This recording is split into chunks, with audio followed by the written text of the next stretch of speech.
Агенцијата за аудио и аудиовизуелни медиумски услуги, исто како и за време на изборните циклуси, ќе врши мониторинг на медиумското известување за референдумот, но со оглед на тоа што со законот за референдум и други облици на непосредно изјаснување на граѓаните нема прецизни правила за начинот на известување на медиумите, емитирањето на јавна пропаганда и почитување на мозг.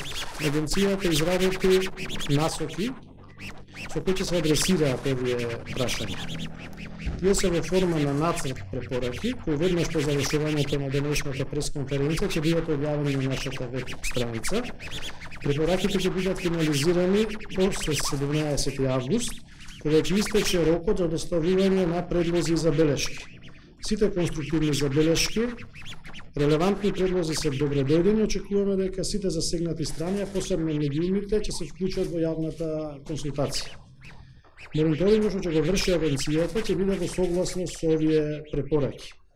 Имајќи предвид дека станува збор за исклучително важно прашање, очекуваме медиумите да се однесуваат согласно улогата што имаат во развојот и непреченото одвивање на демократските процеси, односно дека ќе се придржуваат до начелата за праведно, избалансирано и непристрасно известување преку создавање услови за еднаков пристап до медиумите на заинтересираните страни. Известувањето за референдумот треба да биде во согласно со одредбите и принципите утврдени во Законот за аудио и аудиовизуелни медиумски услуги и со Законот за референдум и други облици на непосредно изјаснување на граѓаните. Оттаму програмите на радиодифузерите не смеат да фаворизираат која било од заинтересираните страни во референдумот, не смеат да содржат информации и пораки насочени кон насилно уривање на уставниот поредок на земјата, кон поттикнување, повикување или кон разгорување воена агресија, говор на омраза или да поттикнуваат на расна, верска, етничка и национална ксенофобија или други форми на омраза.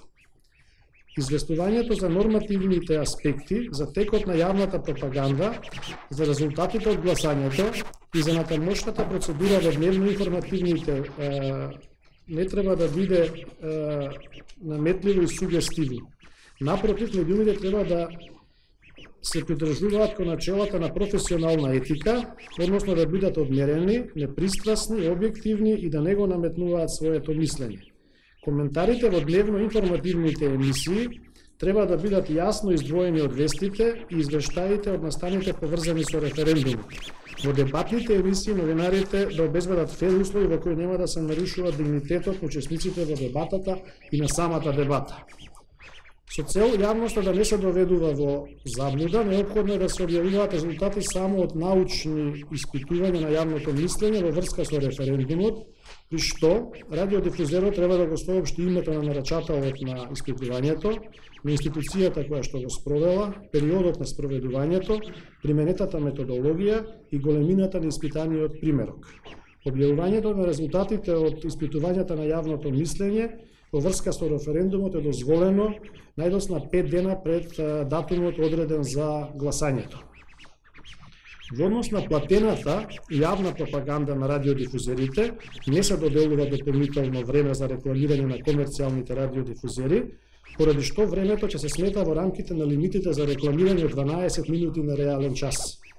Платената јавна пропаганда треба да биде одвоена од другите рекламни пораки и видливо означена како платена јавна пропаганда, а нарачателот мора да биде јасно означен во текот на целото време траење. Радиодифузерите треба да создадат услови за еднаков пристап на заинтересираните страни во референдумот до облиците за платена јавна пропаганда. Ценовниците за платената јавна пропаганда радиодифузерите треба јавно да ги објават и да ги достават до Агенцијата за аудио и аудиовизуелни медиумски услуги.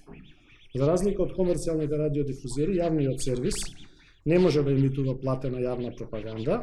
Од друга страна, има обврска да емитува програми за информирање на граѓаните за начинот и техниката на гласање.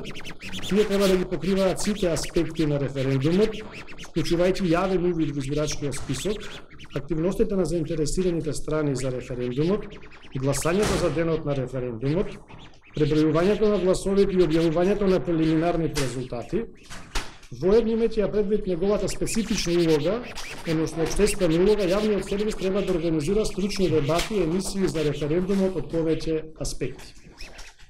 Сите облици на јавна пропаганда поврзана со референдумот мора да завршат најдосно 48 часа пред денот на гласањето. За време на референдумскиот молк, радиодифузерите треба посебно да внимаваат до завршувањето на гласањето да не емитуваат информации, изјави, соопштенија и други облици на известување со кои може да се влијае врз одлуката на граѓаните. За да не бидат редакциите и новинарите намерно или ненамерно искористени за вршење јавна пропаганда за време на молкот, препорачливо е да се користат официјалните извори на информирање определени во Законот за референдум и други облици на непосредно изјаснување на граѓаните, Државната изборна комисија, општинските изборни комисии, избирачките одбори. Во случај на известување од облици на попречување на гласањето, физички, вербални инциденти и слични прекрашувања на изборната процедура, покрај горе наведените институции за официјален избор се смета и Министерството за внатрешни работи.